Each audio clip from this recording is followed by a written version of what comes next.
Good evening, everyone. Am I audible?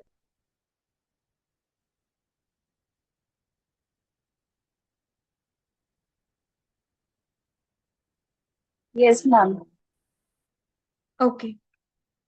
So today's class, I'll be starting with discussing of some MCQ. Okay, we'll be discussing some respiratory system MCQ, and after that, we'll be continuing with the two topics that were left. That is bronchogenic carcinoma and congenital tuberculosis.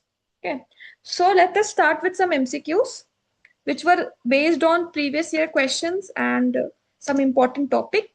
Okay. So first question, which of the following organism causes atypical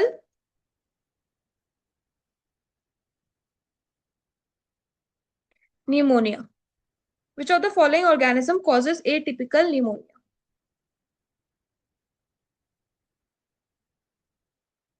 Option is Staphylococcus, then Pseudomonas,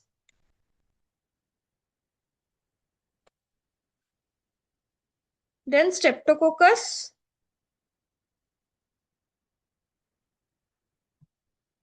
then Legionella.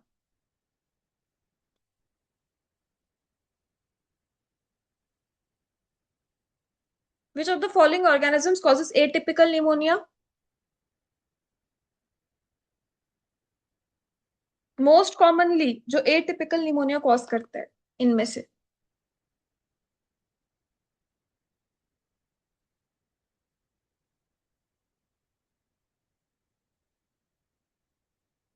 Anybody?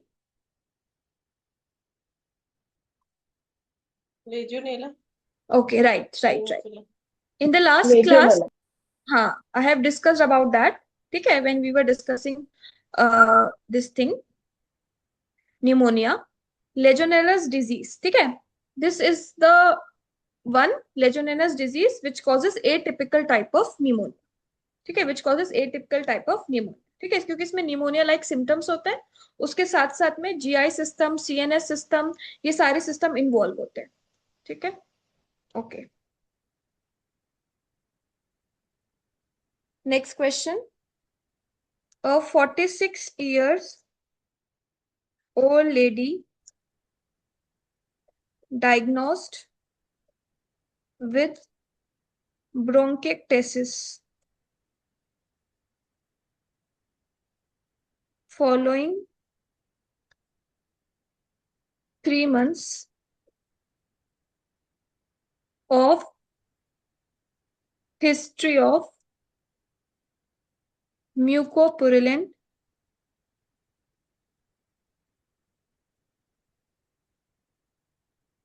cough. Which of the following is not cause of bronchiectasis?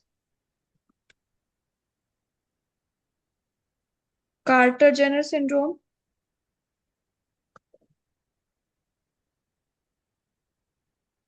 cystic fibrosis, left ventricular failure, bronchogenic carcinoma.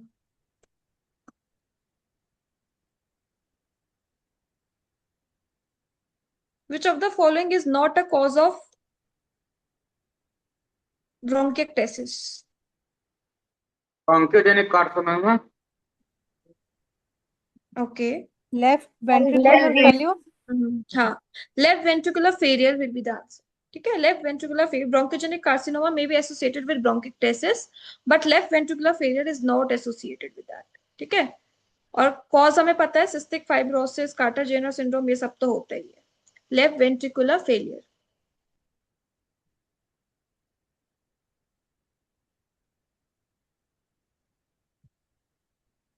Okay, next. A 30-year-old man present with cough and clubbing. Which of the following is not a cause of clubbing? Which of the following is not a cause of clubbing? ठीक है? Option is lung abscess, then bronchiogenic cancer, then cystic fibrosis,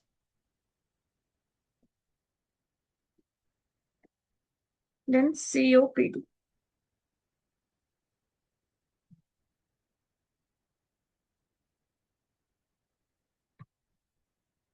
Which of the following is not a cause of clubbing? Lung abscess.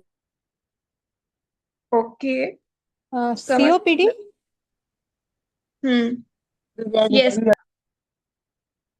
the answer will be COPD. ठीक है? तो let us see what are the causes of clubbing. ठीक है? क्या क्या causes होते हैं clubbing के, ये हम लोग देख लेते हैं.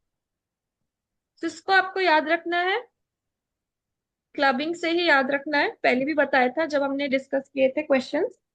सी से होता है cystic fibrosis and cyanotic heart disease. Then L से होता है लंग एब्सिस.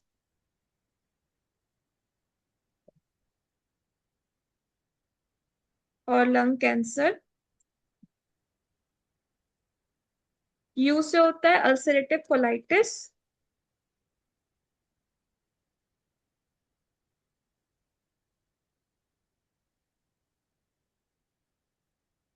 बी से होता है ब्रोंकिक्टेसिस.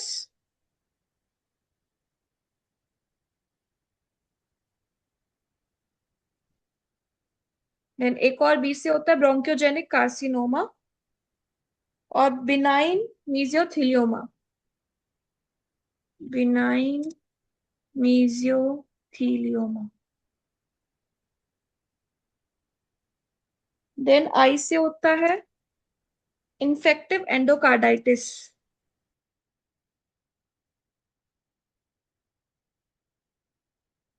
देन एन से होता है न्यूरोजेनिक ट्यूमर.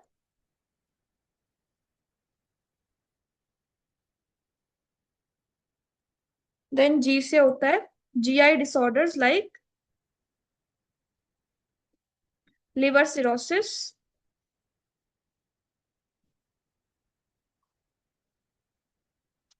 ठीक है? So these are the causes of clubbing. तो COPD is not a cause of clubbing.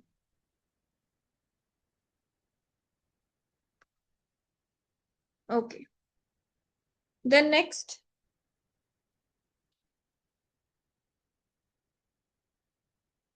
pink frothy sputum is fine in pulmonary edema, tuberculosis, aspergillosis, COVID-19. Pink frothy sputum किस में मिलता है? पल्मोनरी एडिमा में. Okay. Pulmonary edema. Okay. Why? Mitral stenosis की वजह से. वो पिंक कलर क्यों आता है? बिकॉज ऑफ द ब्लीडिंग, क्योंकि ब्लड मिक्स हो जाता है. ठीक है? इस वजह से यहाँ पे पिंक कलर का स्पूटम मिलता है.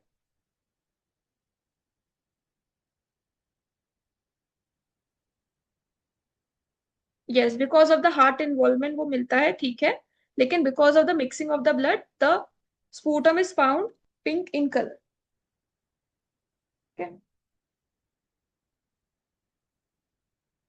Next question.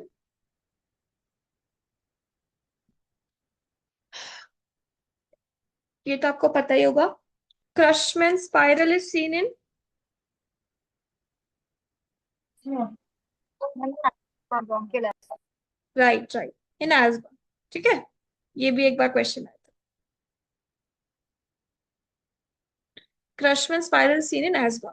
तो asthma में we discussed about 3 things. Let me take back to that slide.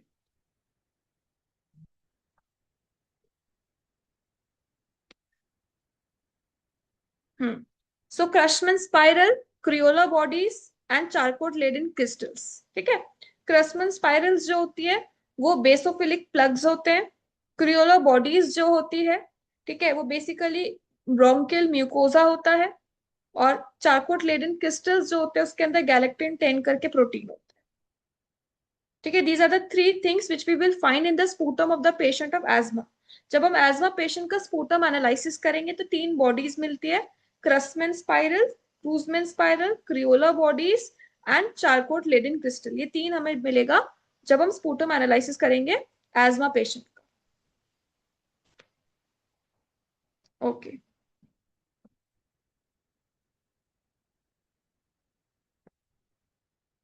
Then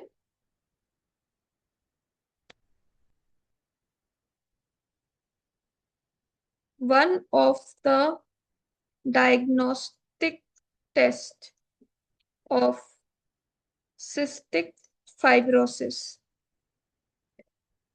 is urine test, sweat test, spirometry या फिर none.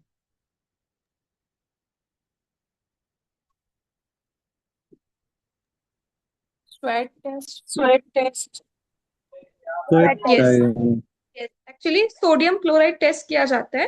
ठीक है. In the patient who are suffering from cystic fibrosis, ये measure करेगा कितना ज्यादा कंसेंट्रेशन ऑफ क्लोराइड होता है पर्सन की स्वेट में. ठीक है. जो पर्सन सफर कर रहा है सिस्टिक फाइब्रोसिस उसके स्वेट में कितना कंसेंट्रेशन ऑफ क्लोराइड है वो मेजर किया जाता है थ्रू स्वेट टेस्ट. ठीक है. अगर मान लो पॉजिटिव आया, यानी कि नॉर्मली सपोज 30 मिलीमोल पर लीटर से कम होता है हमारा क्लोराइड, मगर if the patient is having chloride more than 60 millimole पर लीटर क्लोराइड इन स्वेट अगर प्रेजेंट होगा तो इसका मतलब ये पॉजिटिव है for cystic fibrosis. That means that person is positive for cystic fibrosis. ठीक है. अगर इतना ज्यादा क्लोराइड मिलेगा तो.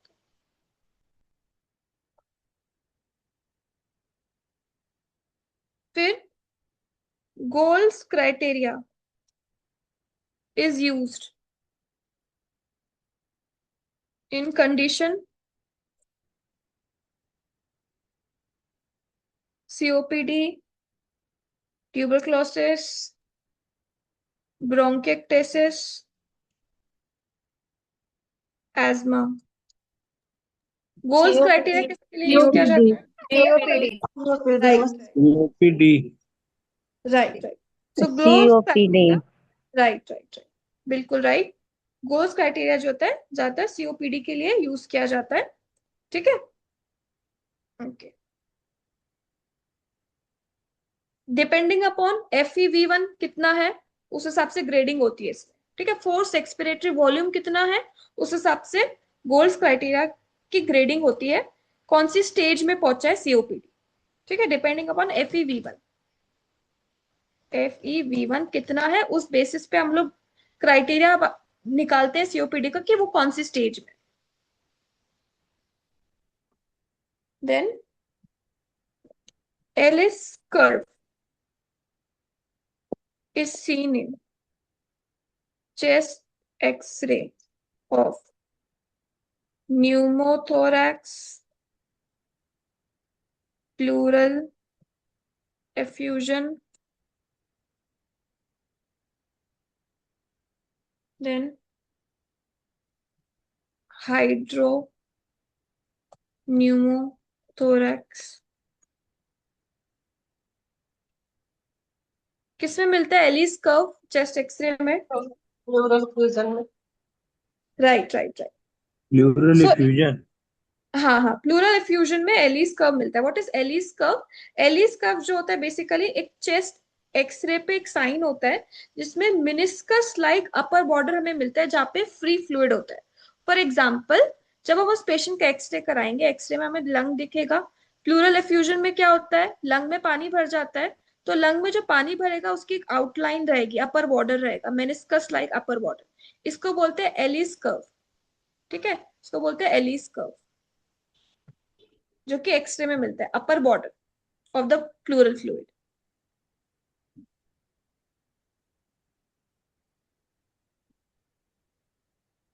Okay, next we have,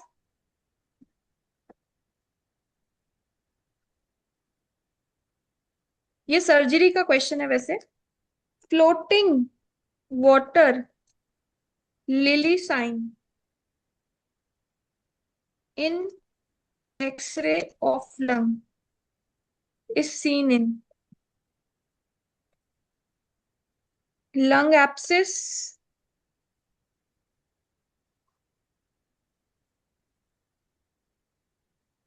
then hydatid cyst,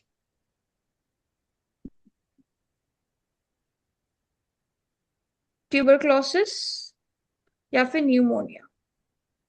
Hydrated cyst. Hydrated cyst. Hydrated cyst. हाँ, तो ये जब हम एक्सरे कराएंगे हाइडाइडेड सिस्ट पेशेंट का, तो हमें वाटर लिली साइन मिलेगा, which is a ruptured hydatid cyst, which is a ruptured hydatid cyst. मतलब इस तरह से, सपोज जब एक्सरे होगा, ये लंग है, यहाँ पे सपोज सिस्ट है, वो रप्चर हो गई होगी इस तरह से, तो यहाँ पे वाटर लिली साइन जैसे दिखेगा। ठीक है, एयर और फ्लूइड दोनों मिक्स होगा, like a lily.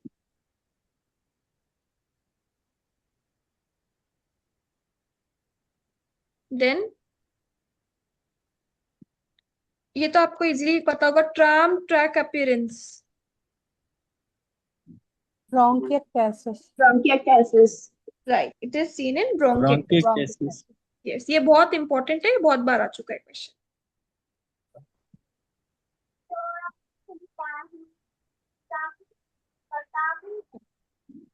Now coming to the topic, that is congenital tuberculosis.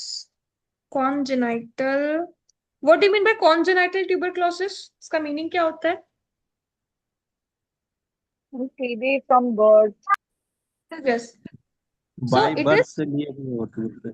yes, intrauterine tuberculosis होना, intrauterine लाइफ के दौरान tuberculosis होना। ठीक है, तो TB occurring in infants during intrauterine life caused by mycobacterium tuberculosis होगा। ठीक है, अभी ये 3 मोड से हो सकता है, देयर आर 3 मोड्स जिसके थ्रू ये हो सकता है। पहला मोड होता है ट्रांसप्लासेंटल, माने कि प्लासेंटा के थ्रू स्प्रेड हो रहा है, through the umbilical vein, haematogenous spread through the umbilical vein. ठीक है, थ्रू द अम्बिलिकल वेन, मां से बच्चे में चला गया, haematogenous spread through umbilical vein, transplacental. एक होता है foetal aspiration of infected amniotic fluid. ठीक है, बच्चे ने इन्फेक्टेड एमनियोटिक फ्लूइड को एस्पायर किया। और एक होता है फीटल एस्पिरेशन या ingestion, sorry, foetal ingestion of infected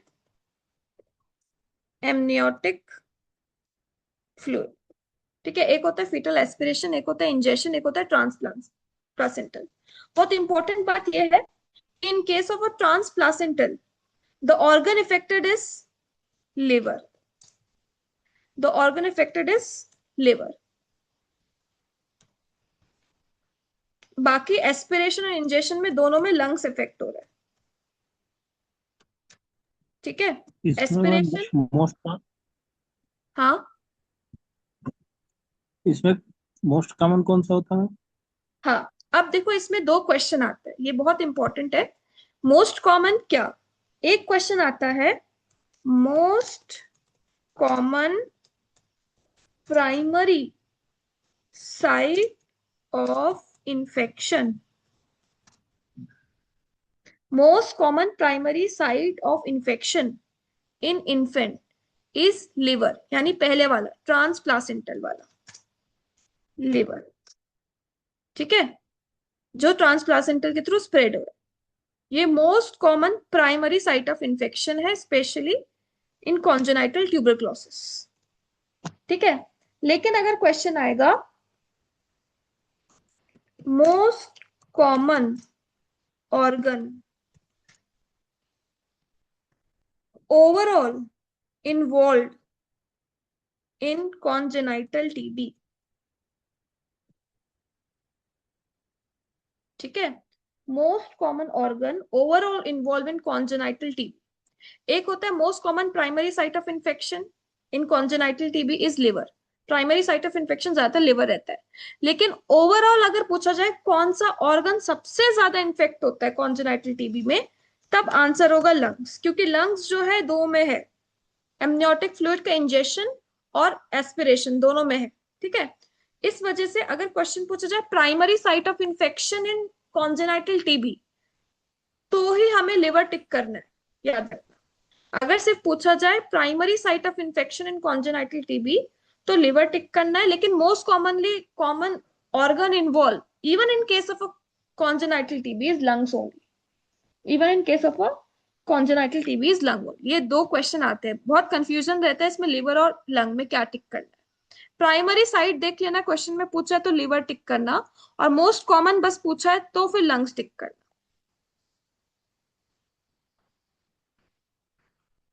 ठीक है, अभी हम थोड़े से क्वेश्चंस करते हैं tuberculosis related.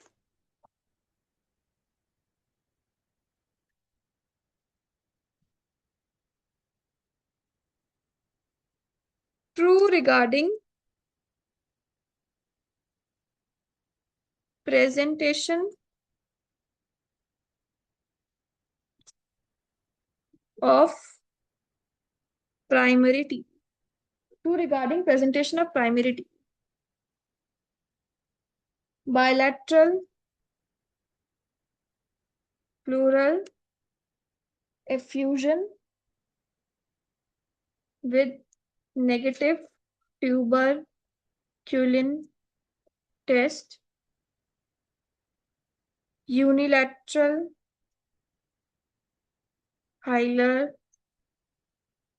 lymphadenopathy.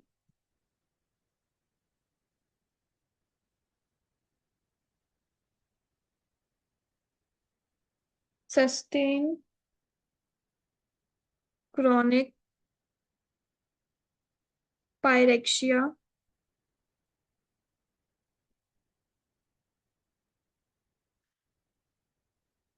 Bilateral pleural effusion with positive tuberculin test.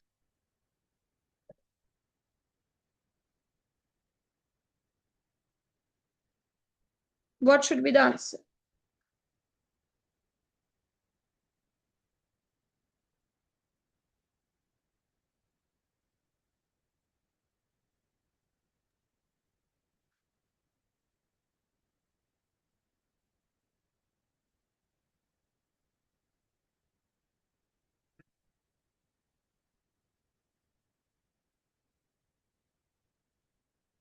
Okay, B, right right, B is the correct one. ठीक है, जो प्राइमरी टीबी होता है, लेट अस डिस्कस, ये हम पहले भी पढ़ चुके हैं, एक बार फिर से मैं रिवाइज कर देते हैं। ठीक है, सो प्राइमरी ट्यूबरक्लोसिस मतलब पहली बार जब चाइल्ड एक्सपोज होगा आफ्टर बीइंग बोर्न, पहली बार जब चाइल्ड एक्सपोज होगा टू द माइकोबैक्टीरियम ट्यूबरक्लोय, जो बैसिलाई होता है उससे, जो पहले कभी एक्सपोज नहीं हुआ है। ये बच्चों में दिखता है। इसके इसका मेन कैरेक्टरिस्टिक होता है unilateral enlarged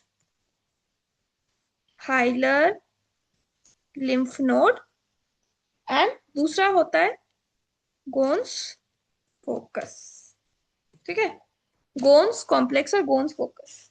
तो ये दो मेन प्रेजेंटेशन होते हैं प्राइमरी टीबी के, जो बच्चों में होता है, और पहली बार जब बच्चा एक्सपोज होगा टू द बैक्टीरिया तब ये दिखेगा, और ये यूजुअली एसिम्प्टोमेटिक, इसमें सिम्टम नहीं होते। और बच्चा जो है अगर सिम्टम के साथ प्रेजेंट करेगा भी, तो यूजुअली फीवर या इन्फ्लुएंजा लाइक सिम्टम के साथ प्रेजेंट करता है। ये अपने आप हील हो जाता है बाय फाइब्रोसिस। अपने आप हील हो जाता है बाय फाइब्रोसिस। और अगर लाइफ में ये वापस रीएक्टिवेट किया तो it may lead to adult tuberculosis, it may lead to adult tuberculosis.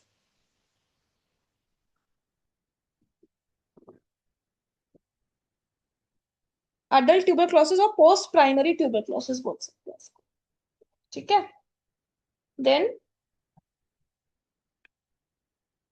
all of the following are true about primary tuberculosis except, क्या गलत है?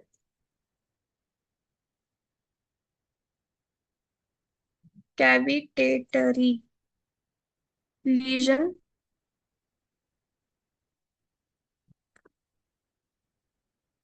then pleural effusion, then fibrocaseous lesion,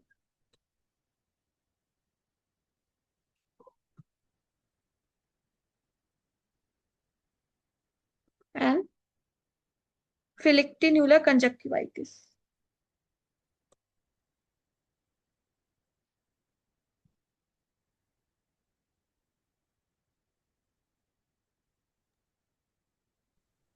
fourth ma'am.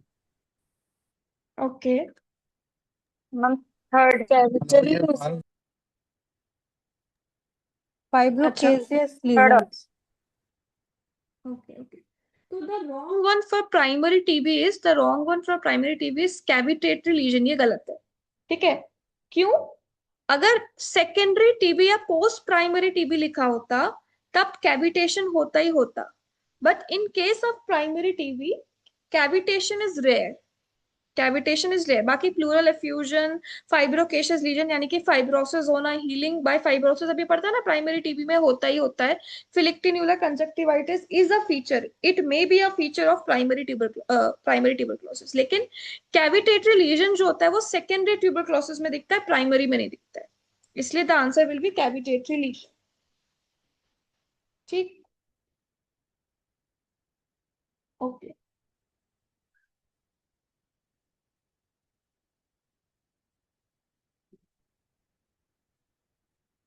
Then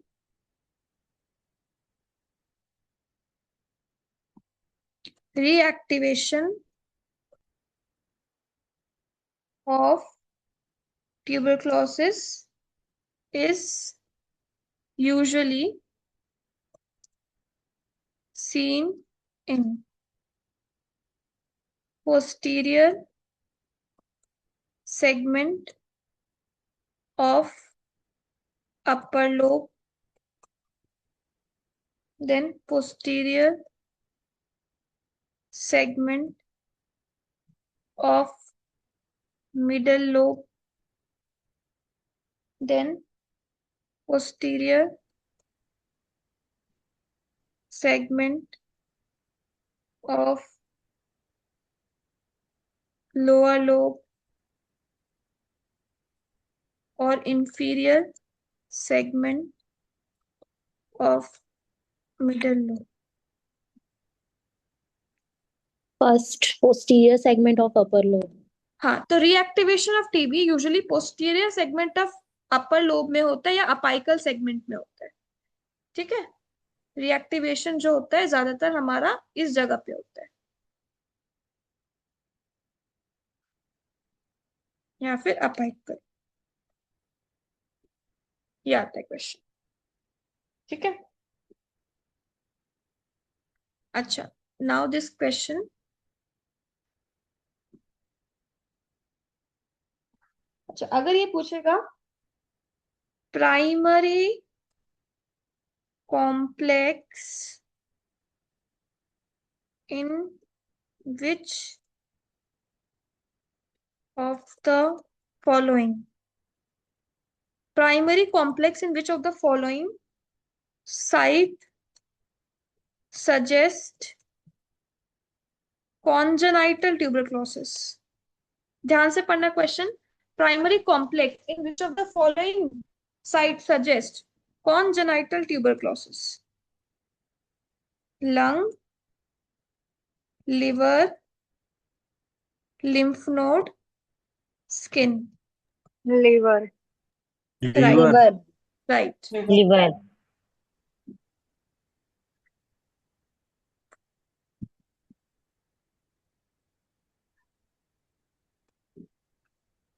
Okay.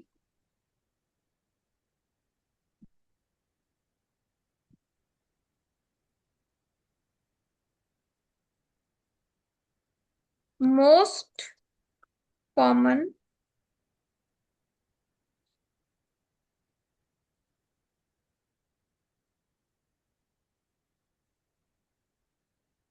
site for extra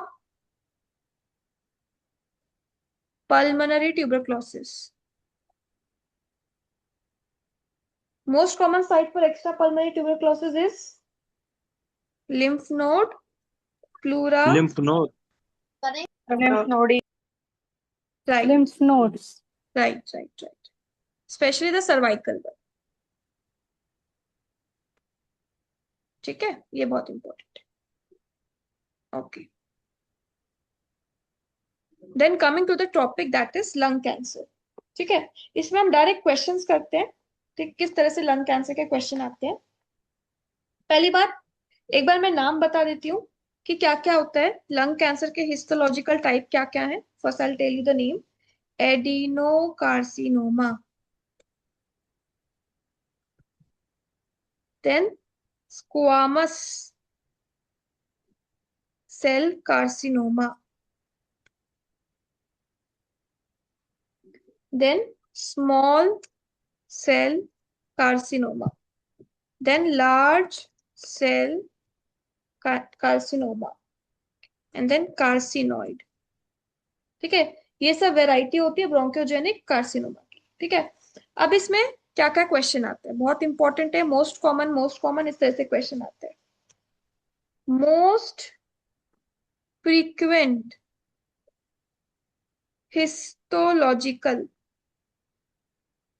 type is, सिर्फ ये question आया. Most common histological type, ये सब option है. इनमें से most common histological type of cancer कौन सा? Adenocarcinoma. Adenocarcinoma. Adenocarcinoma. राइट, एकदम राइट. ठीक है, it is adenocarcinoma. Then if question is most common type, histological type in India,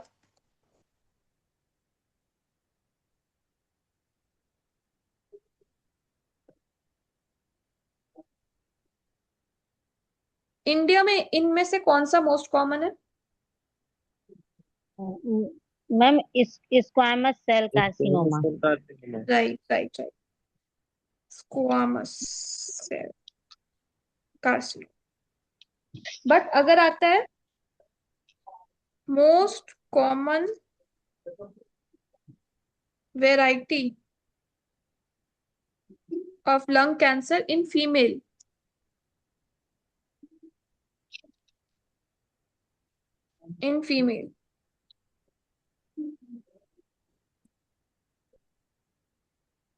तो द आंसर विल बी, इनमें से फीमेल में सबसे ज्यादा कौन सा कॉमन है? एडिनोकार्सिनोमा. Yes, adenocarcinoma. ठीक है, और अगर आएगा नॉन स्मोकर्स में कौन सा कॉमन है, तो adenocarcinoma.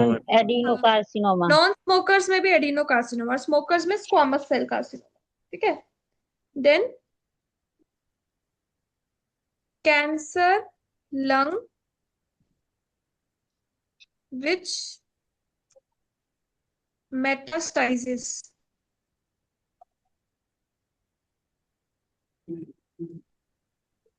to opposite lung.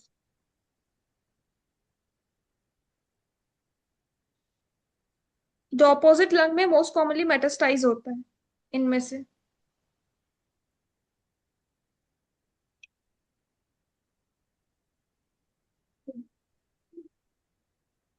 Ma'am small cell carcinoma. It's adeno only.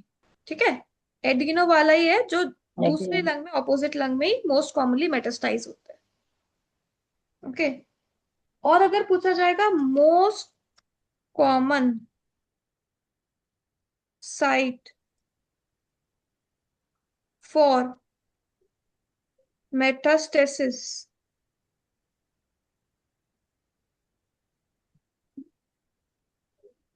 From lung cancer,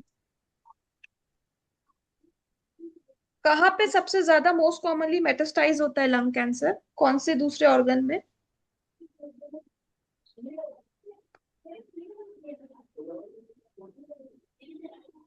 liver. It will be liver. ठीक है, मोस्ट कॉमन ऑर्गन जहां पे लंग कैंसर मेटास्टाइज होता है वो होता है लिवर। ठीक है,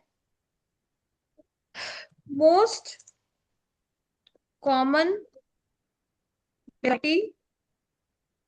associated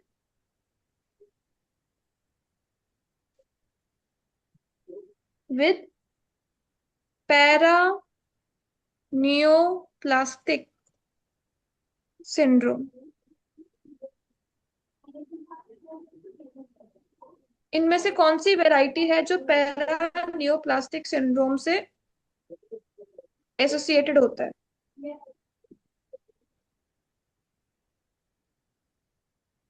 ma'am is small cell cancer. Right right right, small cell carcinoma या ओट सेल कैंसर। कार्सिनोमा। मतलब पैरानियोप्लास्टिक मतलब क्या होता है कि जब ट्यूमर मेटास्टाइज हो जाता है दूसरी जगह पे, तो दूसरी जगह के साइंस एंड सिम्टम्स आने लग जाते हैं बॉडी के अंदर।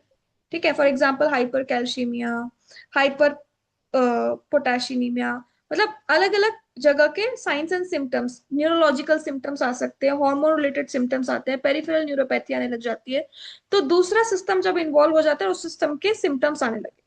ठीक है, वो होगा हमारा small cell carcinoma.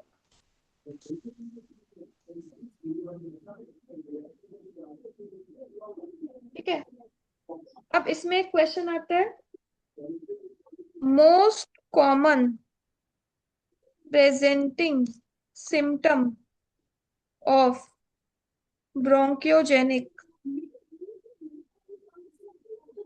Carcinoma is, most common presenting symptom of bronchogenic carcinoma is, option is cough, haemoptysis,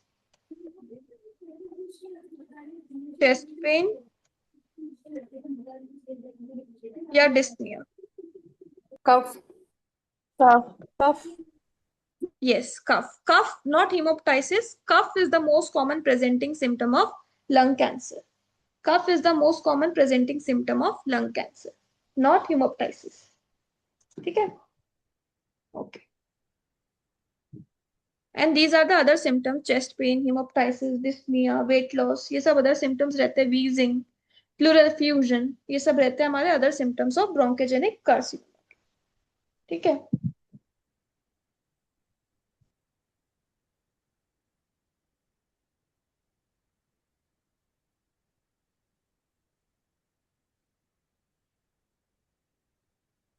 Then we have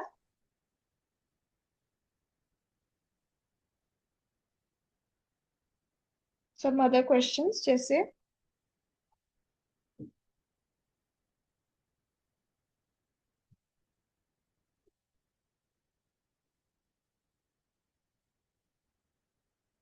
अच्छा, नॉर्मल हाइड्रोस्टेटिक प्रेशर कितना होता है हमारा?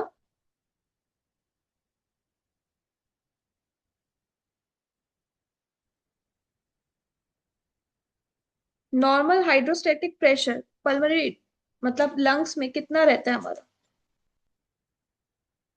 Question of physiology, hydrostatic pressure normally कितना रहता है हमारा?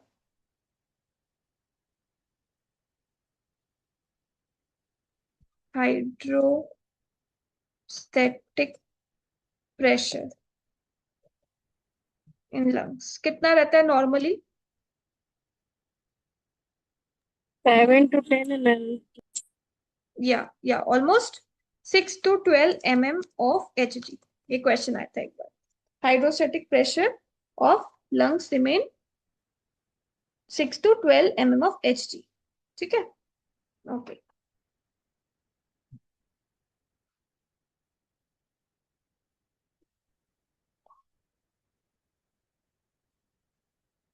So that's all for the respiratory system.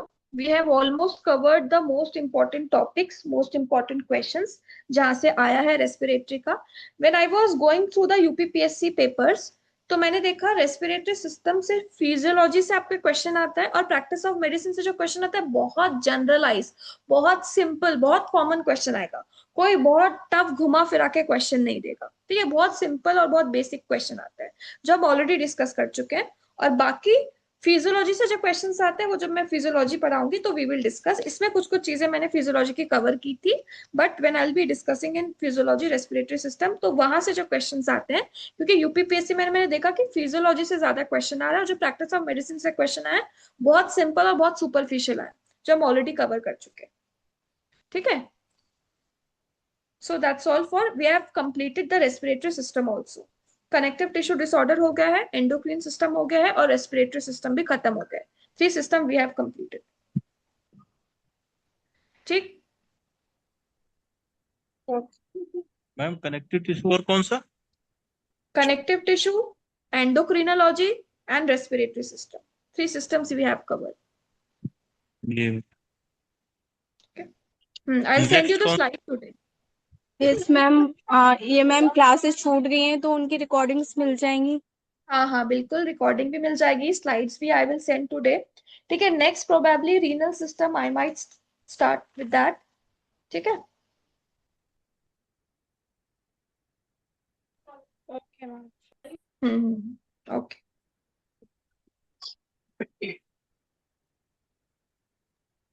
Thank you ma'am. Thank you. Thank you, ma'am.